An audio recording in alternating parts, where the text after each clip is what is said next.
வணக்கம். ஆஸ்ட்ரோவேலின் நல்ல நேரம் நிகழ்ச்சியின் சார்பாக அத்துணை சப்ஸ்கிரைபர்களையும் எல்லா அன்பு உள்ளங்களையும் எனது நண்பர்களையும் வருக வருக என வரவேற்பதில் பெருமகிழ்ச்சி கொள்கிறேன்.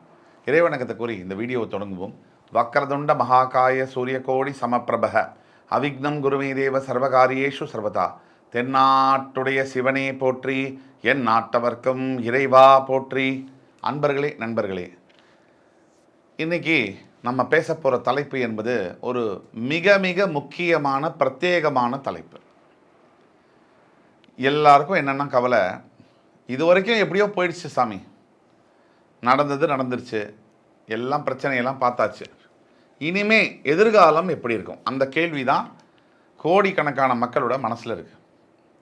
அந்த எதிர்காலத்தை பற்றிய விடயங்களை, கேள்விகளுக்கு பதில் தரும் வகையில் கிரகங்களுடைய மாற்றங்கள், பயிற்சிகள் தான் அமையும். முக்கியமாக 4 கிரக பயிற்சி தான் பயிற்சி அப்படின்னு சொல்லப்படுது. குரு பயிற்சி, ராகு கேது பயிற்சி, சனி பயிற்சி. இதில் ரொம்ப முக்கியத்துவம் வாய்ந்தது குரு பயிற்சி, சனி பயிற்சி. இதில் குரு பயிற்சி ஒரு ஆண்டுக்கு ஒரு முறை பெயர்றார். ஒரு ராசியை விட்டு இன்னொரு ராசிக்கு பெயர்கிறார். தேவர்களுடைய குருவான பிரகஸ்பதி முழு சுபர், தனகாரகன், கல்விகாரகன் என்று அழைக்கப்படுகின்ற குரு பகவான் மேல்நிலை வேலைகள், ஒரு IT, hi-fi job, white collar job, இதுக்கெல்லாம் காரகத்துவம் பெற்ற கடவுளாக வருகிறார். இந்த குரு பகவான் வருகின்ற ஆண்டு, இந்த ஆங்கில புத்தாண்டில் ஏப்ரல் 30 பெயர்ந்து மேஷராசியிலிருந்து பெயர்ந்து ரிஷபராசிக்கு செல்லவிருக்கிறார். கிருத்திகை நட்சத்திரம் 1ஆம் பாதத்திலிருந்து பெயர்ந்து 2ஆம் பாதத்திற்கு போகவிருக்கிறார். இந்த குரு பயிற்சியானது 12 ராசிகாரர்களுக்கு என்ன பலன்களை தரும் அப்படிங்கிறத பற்றி தான் இந்த வீடியோ. அன்பர்களே, நண்பர்களே, இன்றைக்கு நம்ம பார்க்க போகிற குரு பயிற்சி பலன்களில் 2வது ராசியாக மேஷ ராசி அப்புறமா வரக்கூடிய ரிஷப ராசியை பற்றி பார்க்க போகிறோம். ரிஷபம் காலபுருஷனுடைய 2ஆம் வீடு, சந்திர பகவான் உச்சம் பெறக்கூடிய, சுக்கர பகவான் ஆட்சி பெறக்கூடிய அற்புதமான வீடு இது. ரிஷபம் பொறுமைக்கு இலக்கணமான, பொறுப்புகளின் தந்தையான ரிஷபராசி அன்பர்கள். ரிஷபராசி அன்பர்களுக்கு கொஞ்சம் நல்லா தான் இருக்குது, டைம் பொதுவாகவே நல்லா இருக்குது. இப்போ உங்கள் ராசிக்கே குரு பகவான் வருகிறார். இதில் ஒரு சூட்சமம் இருக்குது. குரு பகவான், குரு பயிற்சி, குருவே நம்ம ராசிக்கு வராரே, நல்லது மட்டும்தான் நடக்கும் அப்படின்னு சொன்னால் அதில் கலந்த பலன்கள் இருக்கும். குரு பகவான் ரிஷபத்திற்கு ஆகாதவர். குருவுடைய பார்வை முழு சுபர் குரு பகவான் அப்படிங்கிறதுனால அவருடைய பார்வை என்பது வித்தியாசமான பலனை கொடுக்கும். அவருக்கு இருக்கின்ற இடத்திற்கு வித்தியாசமான பலனை தருவார். இப்படி இரட்டைய தன்மையாக இருக்கும். குரு பகவான் இருக்கின்ற ரிஷபராசிக்கு உடல் ஆரோக்கியத்தில் ஃபஸ்ட்டு பாயிண்ட்டு கவனம் ரொம்ப தேவை. இப்போ நேரங்கெட்ட நேரத்துக்கு சாப்பிட்றது, நேரங்கெட்ட நேரத்துக்கு தூங்குறது போன்ற விஷயங்களை நீங்கள் தவிர்க்க வேண்டும். ஆக ரிஷபராசி அன்பர்களை பொறுத்த வரைக்கும் உங்களுடைய உங்களோட வீட்டுக்கே அவர் வரார், உங்களுடைய ராசிக்கே அவர் பெயர்ந்து வரார். ஏப்ரல் 30 2024 வருடம், இந்த வருடம் ஏப்ரல் 30 வருகிறார். இந்த ஏப்ரல் 30 கிருத்திகை நட்சத்திரம் 1ஆம் பாதத்திலிருந்து கிருத்திகை நட்சத்திரம் 2ஆம் பாதத்துக்கு பிரவேசம் ஆவார்.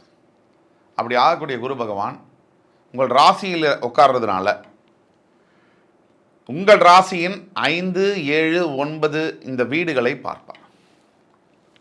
குரு பார்வை கோடி நன்மை அப்படிங்கிற வாக்கிற்கேற்ப உங்கள் 5ஆம் வீட்டை பார்க்கக்கூடிய குரு பகவான் உங்களுக்கு பல விதங்களில் நன்மைகளை செய்வார். அதாவது ராசியில் வர்றதுனால ரிஷபம் உங்களுக்கு அஷ்டமாதிபதி அப்படிங்கிறதுனால ஒரு டிஃப்ரெண்ட்டான ரோலை அவர் செய்வார்.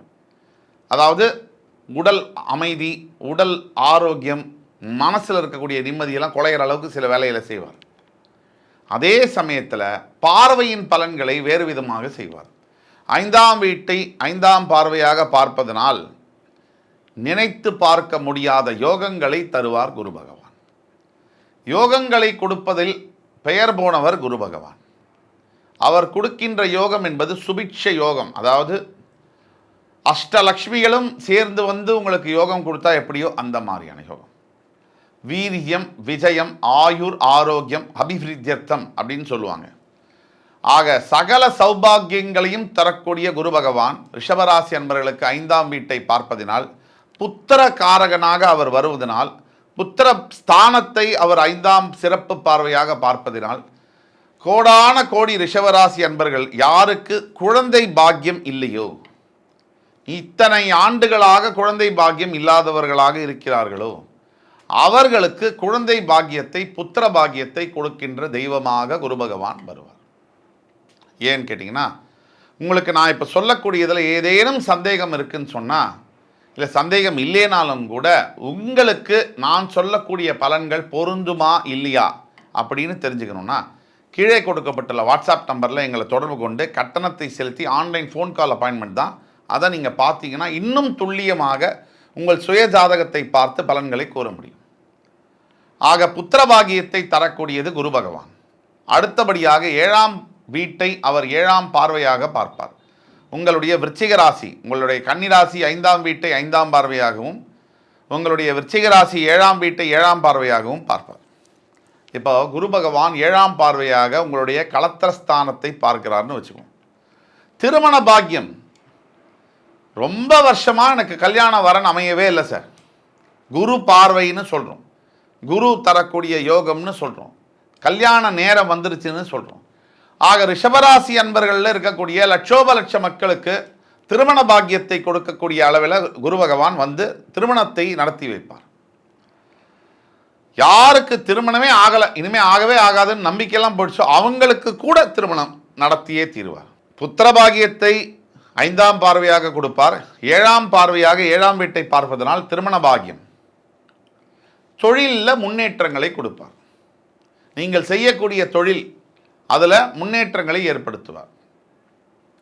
அடுத்தபடியாக உங்களுடைய 9ஆம் வீடு என்று சொல்லக்கூடிய மகர ராசியை அவர் பார்ப்பதனால், பாக்யஸ்தானத்தை குரு பகவான் பாக்ய பார்வையாக பார்ப்பதினால், நினைத்து பார்க்க முடியாத, கைக்கே எட்டாத, நடக்கவே நடக்காது சார், இது நடக்க வாய்ப்பே இல்லை அப்படின்னு உங்கள் மனசில் உங்கள் வாழ்க்கையில் ஒரு விஷயம் நீங்கள் நினச்சிட்டு இருக்கீங்கன்னு சொன்னால் அந்த நல்ல விஷயமானது நடக்கும்.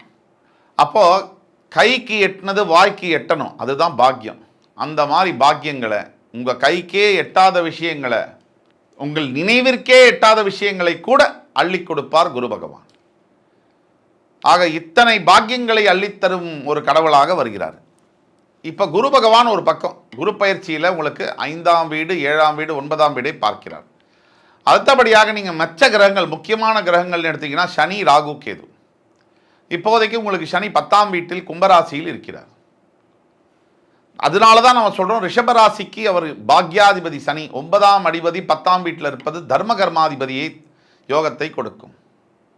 அது மட்டும் இல்லாமல் ரியல் எஸ்டேட் துறை, அரசியல் துறை, விவசாயத்துறை, ஆர்கானிக்ஸ் ஷோரூமு, மெட்டல் சம்பந்தப்பட்ட வியாபாரங்கள், ஹோட்டல் பிஸ்னஸ்ஸு, இதில் இருக்கக்கூடிய ரிஷபராசி என்பர்களுக்கு மிகப்பெரிய தனவரவை கொடுக்கும், பொருளாதார வரவை மேம்படுத்தும்.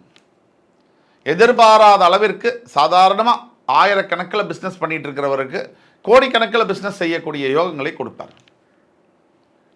உங்களுடைய 11ஆம் வீடு என்று சொல்லக்கூடிய மீன ராசியில் அமர்ந்திருக்கக்கூடிய ராகு பகவான் 3, 6, 11 ராசியில் ராகு பகவான் 3, 6, 11, 12 இருந்தால் கூட ராகு பகவான் யோக காரகனாக மாறுகிறார். அந்த வகையில் உங்களுக்கு 11ஆம் வீட்டில் இருக்கக்கூடிய ராகு பகவானால் அதீத பொருள் வரவு, பொருள் வரவுன்னு சொன்னால் மில்லியன்ஸில் இருக்கிறவங்க பில்லியன்ஸில் ஏர்ன் பண்ணுறது, ஒரு சாதாரண தௌசண்ட்ஸில் இருக்கிறவங்க மில்லியன்ஸில் ஏர்ன் பண்ணுறது, அந்த மாதிரி பொருள் வரவை ஏற்படுத்துவார்.